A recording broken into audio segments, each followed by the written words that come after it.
Hey everyone, today we're going to be talking about the laws of thermodynamics, which you can find in chapter 15 of the textbook if you want to follow along.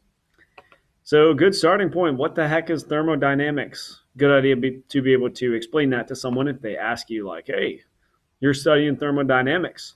What the heck is that? Well, you can tell them thermodynamics is a study of processes in which energy is transferred as heat and work. So you might remember from a previous physics class that work is a transfer of energy. So something can gain energy if work is done on it. Something that has energy can do work and transfer energy to something else. Similar idea with heat. So heat can be transferred into or out of a system. But basically, thermodynamics is looking at any process, typically for us with a sample of gas, where work is going to be done on the gas or by the gas. Heat is going to be transferred to the gas or out of the gas. And if you're careful about how you set those things up, you can actually use these to build things like engines, which is pretty cool. Don't even ask about the picture that used to be there. It was a nightmare. I thought it was great. No one else did. So we'll just skip that, move on. So, first law of thermodynamics, FLT, if you want to be cool. First, a little word of caution. Most of you probably have not read the textbook, which is okay because you didn't have to for this chapter. But if you do, these sign conventions are different, which is crazy and mind boggling, and I don't know why. But make sure you use the sign conventions from the equation sheet, specifically page 3, fluid and thermal physics. And they tell you in that section, W, capital W here at the bottom, is defined as the work done on a system. The textbook treats W as a different thing. They treat that as the work done by the system. Just be careful if you look at the textbook, because that's going to mess up everything. That's a really big detail. So either don't read the textbook at all, or just be really careful. So from here on out, I'm going to use the signs that are used on the equation sheet. So be real careful that that's what you're looking at. Okay, so the first law of thermodynamics can be stated as an equation, delta U equals Q plus W. It's a really important one. You're going to be using it a ton in this chapter. It's also right there on the AP equation sheet in the thermal and fluids, you know that section, what I'm talking about. Anyway, delta U is the change in internal energy for a closed system. So that makes sense. That's measured in joules. Q is the heat added to the system. That too is really important because a positive Q means we're adding heat to a system. You're going to see delta U and Q and W can all be positive. They can all be negative in this chapter. So tracking your signs is going to be really important. Likewise, W is the work done on the system. That on is really important because a positive W means we're doing work on the system. And all of those variables, you can look at the equation sheet if you ever forget what they mean. But under Q, they say that specifically that's heat added to a system. They say specifically for W, that's work done on a system. Those twos and ons are really important. And if you ever forget or you're not sure, don't be a hero. Don't guess. It's right there on the equation sheet for you. Okay, so the first law of thermodynamics, when you hear that, I want you to kind of think of this equation, delta U equals Q plus W. That's practically how you are going to be using it. But it really is an extension of the law of conservation of energy. If you wanted to put it in words, you could say the internal energy of an isolated system is constant. But if you unpack the equation a little bit, that kind of makes sense.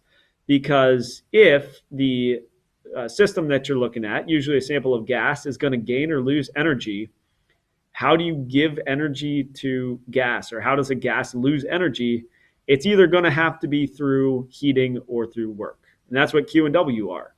If you add heat to a system, something's going to happen. Or if this system loses heat, something happens. If you do work on a system or a system does work, something has to change. This equation takes care of all of that. And that's what we're going to see throughout these notes. A side note on state variables, it's not a term we're going to use too much, but it's something good to be familiar with. But state variables describe the current characteristics and setup of a system. Things like internal energy, which is U, pressure, volume, temperature, mass. Those describe the current characteristics of a system. So those are all state variables. Q and W, so heat and work, are not state variables because they involve a transfer of energy from one system to another. So heating is not a state variable because heat has to be transferred from one thing to another thing. Work is not a state variable because work has to be done on or by a system. Okay, next section, thermodynamic processes in the first law. There's a lot of information in this section, and you're just going to have to know it. This is one of those things that you're just going to have to memorize. There are 4 different types of processes. Isochoric or isovolumetric, those are the same thing. That's this one over here. Adiabatic, isothermal, isobaric. You're going to have to know what those lines look like, how they're different from each other, and some equation-y kind of stuff to go along with it. Yikes. That's a lot. But you'll see there's sort of some patterns and some things that kind of make your life easier, but I don't know. It's a lot that you just have to know. So we'll look at them one at a time. So isothermal is the first one. In an isothermal process, the change in internal energy is equal to 0. So delta U equals 0 in terms of our equation. So iso means the same. Thermal means heat or internal energy. So isotherm, same internal energy, same temperature. So no change in internal energy implies no change in temperature. This is what isothermal processes or isotherm curves look like on a graph. So these graphs, we are going to see a ton in this chapter. They're called PV diagrams. We graph pressure of the gas on the y-axis and volume on the x-axis. PV diagrams, you're going to have to know those backwards and forwards and in your sleep. So each of these curves is what you would get if you took the ideal gas law, PV equals nRT, and kept the entire right side constant. So N is constant, number of moles. We're not letting gas in or out of our sample. R is always constant because it's a constant. And T is constant. Why? Because we have an isothermal process. Same internal energy, same temperature. So all of these curves show the relationship between P and V. And because that's multiplied, P times V, you know that if 2 variables are multiplied and everything else stays the same, they have an inverse relationship. One goes up, the other one goes down. If you plotted a set of points, they would give you these curves. So as pressure goes up, volume goes down in the opposite. Each one of these curves is called an isotherm. So an isotherm shows all the points, all the different combinations of pressure and volume that would give you conditions for a same temperature. Notice that they get higher. So if you have a lower temperature, pressure times volume is going to give you a lower number.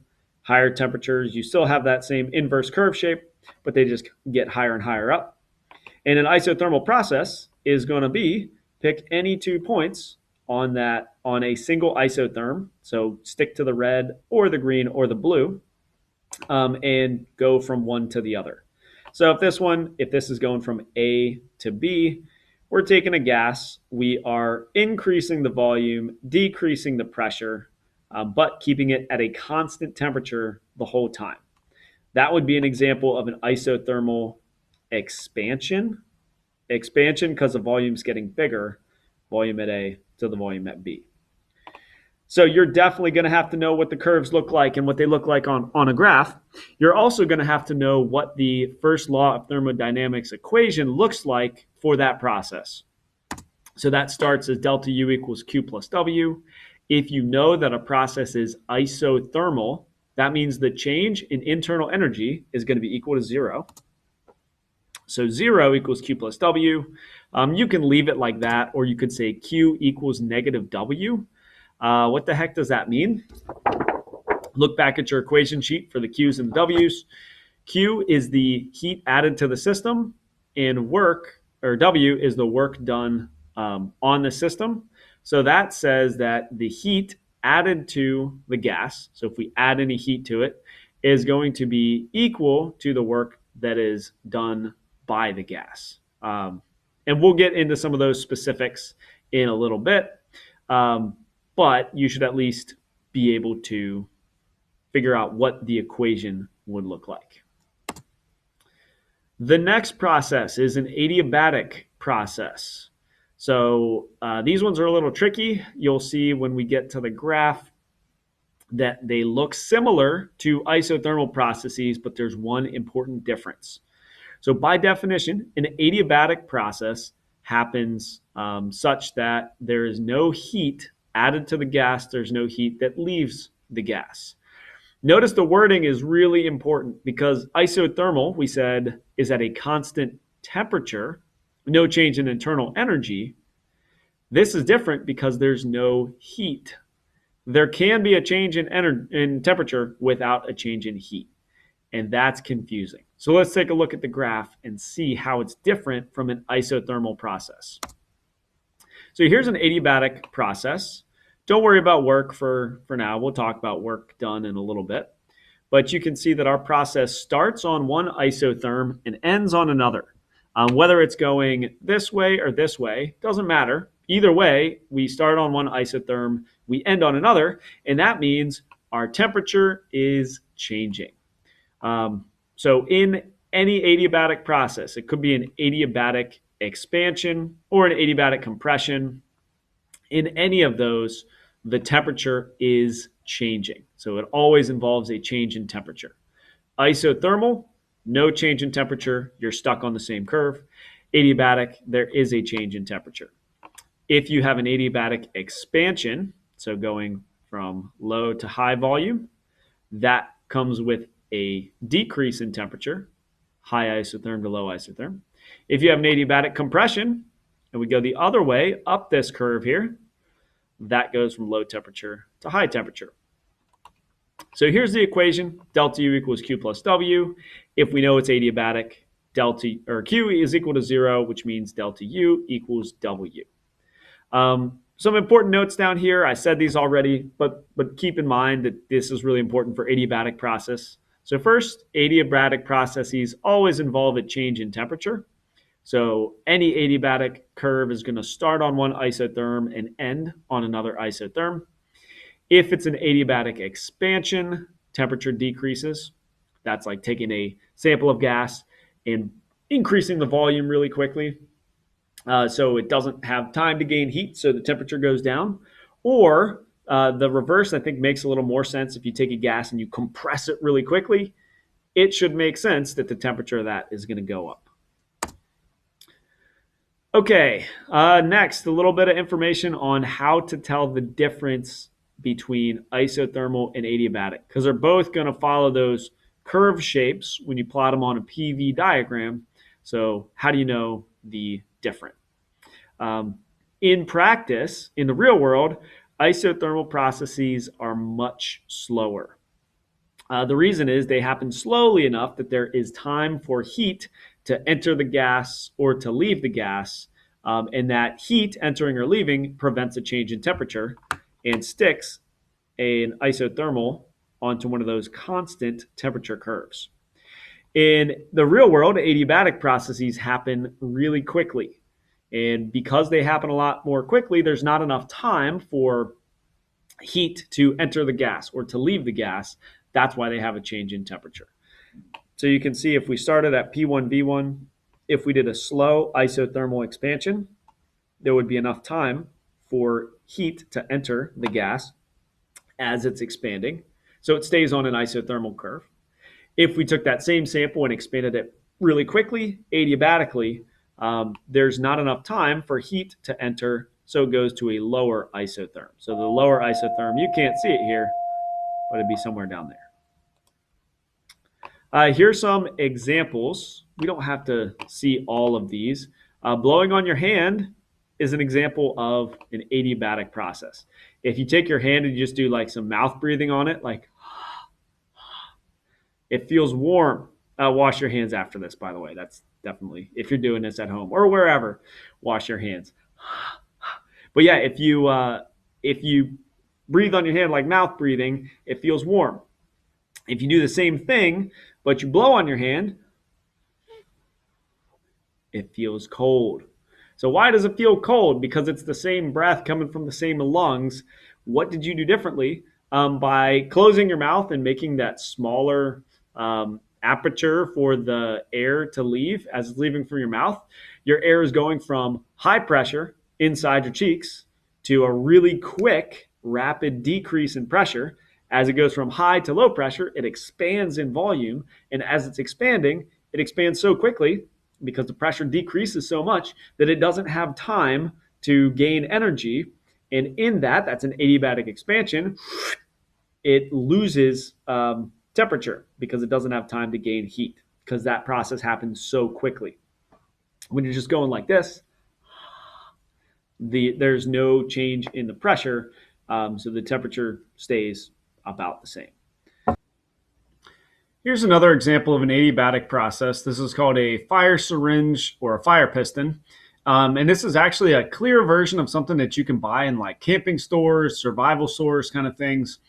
This is a way that you can start a fire if you're like, I don't know, in the wilderness and you don't have matches or whatever. So all it is a piston that has a good seal, and you put a small amount of a flammable material in it. And if you push it down fast enough, you're taking the air that's inside there, compressing it quickly enough, so quickly that it doesn't have time to dissipate the heat to the surroundings, and it actually heats up enough to catch the material on fire. And we're going to do basically what a piston in a diesel engine does, and that piston cranks down and creates a high enough temperature to ignite the diesel fuel. Any case, let's try it. So ready? 1, 2, 3. I don't know if I got a spark there or not. I'll try it again. Okay, I'm going to hold it down with my hand here. There we go. I got those sparks. I think I've ignited it all. Okay. Actually, you can smell it. Smell it. Here's another example of an adiabatic process. This is a carbon dioxide fire extinguisher.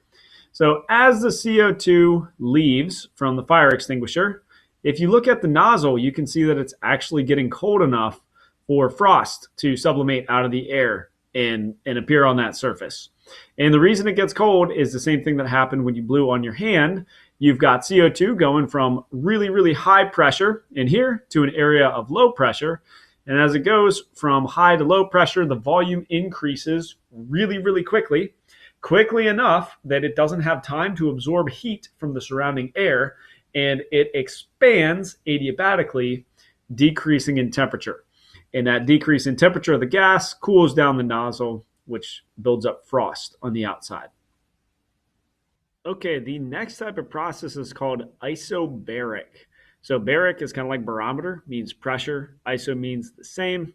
So isobaric processes, there's no change in pressure, or the pressure is staying the same. You might have actually seen isobaric curves if you've seen weather maps. One of the things that they'll show when there's fronts coming through in high and low pressure systems is isobars. Isobars are these lines of constant pressure.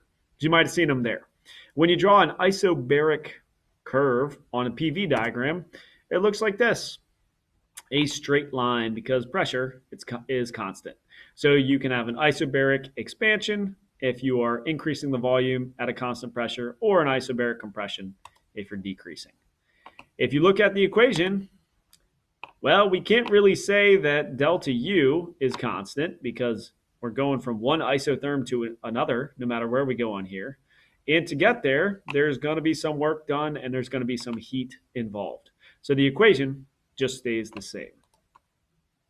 The last one is isovolumetric. That's the term that I prefer, but you might also hear it called an isochoric process. Isovolumetric, same volume, so there's no change in volume. Here's what the diagram looks like. So if there's no change in volume, it's a line straight up and down. What you're going to have to know, this will make more sense in a little bit once we talk about work, but what you're just going to have to know for now is no change in volume means no work is done. We'll get to that when we get to the definition of work done by or on a gas. But if you imagine a piston, right? Basically how it works is if the gas in that piston is doing work, it's going to make the piston expand. If you're doing work on it, then you are going to push the piston and compress it. If we have no change in volume, the gas is not doing work, you're not doing work on it. So no change in volume implies no work is done, which means our equation here simplifies down to delta U equals Q. So in an isovolumetric process, you have a sample of gas in a container of fixed volume. Any change in internal energy is going to be due to heat.